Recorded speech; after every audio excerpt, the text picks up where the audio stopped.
with them a small sloop that had been taken by them some time before, which they gave to Vane and the discarded members, and that they might be in a condition to provide for themselves by their own honest endeavors, they let them have a sufficient quantity of provisions and ammunition.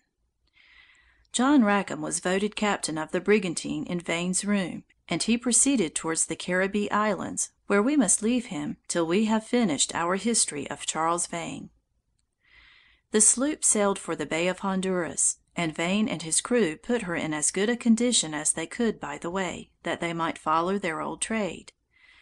They cruised 2 or 3 days off the northwest part of Jamaica, and took a sloop and 2 piraguas, all the men of which entered with them. The sloop they kept, and Robert Deal was appointed captain. On the 16th of December, the 2 sloops came into the bay, where they found only one vessel at anchor. She was called the Pearl of Jamaica, and got under sail at the sight of them. But the pirate sloops coming near Roland, and showing no colors, he gave them a gun or 2, whereupon they hoisted the black flag, and fired 3 guns each at the Pearl. She struck, and the pirates took possession, and carried her away to a small island called Barnacho, where they cleaned. By the way they met with a sloop from Jamaica, as she was going down to the bay, which they also took. In February, Vane sailed from Barnacho for a cruise. But some days after he was out, a violent tornado overtook him, which separated him from his consort, and after 2 days' distress, threw his sloop upon a small uninhabited island, near the Bay of Honduras, where she staved to pieces, and most of her men were drowned.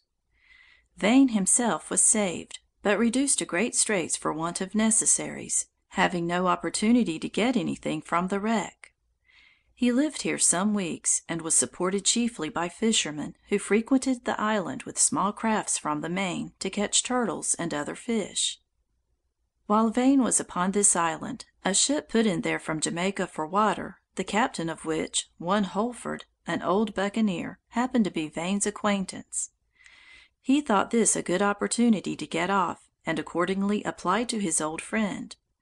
But Holford absolutely refused him, saying to him, "Charles, I shan't trust you aboard my ship, unless I carry you as a prisoner, for I shall have you caballing with my men, knocking me on the head, and running away with my ship pirating." Vane made all the protestations of honor in the world to him, but it seems Captain Holford was too intimately acquainted with him to repose any confidence at all in his words or oath. He told him he might easily find a way to get off if he had a mind to it. "I am going down to the bay," said he, "and shall return hither in about a month, and if I find you upon the island when I come back, I'll carry you to Jamaica, and there hang you." "How can I get away?" answered Vane. "Are there not fishermen's dories upon the beach? Can't you take one of them?" replied Holford. "What!" said Vane. "Would you have me steal a dory, then?" "Do you make it a matter of conscience," replied Holford, "to steal a dory when you have been a common robber and pirate, stealing ships and cargoes, and plundering all mankind that fell in your way? Stay here if you are so squeamish." And he left him to consider of the matter. After Captain Holford's departure, another ship put into the same island, in her way home, for water. None of the company knowing Vane, he easily passed for another man, and so was shipped for the voyage. One would be apt to think that Vane was now pretty safe, and likely to escape the fate which his crimes had merited. But here a cross accident happened that ruined all.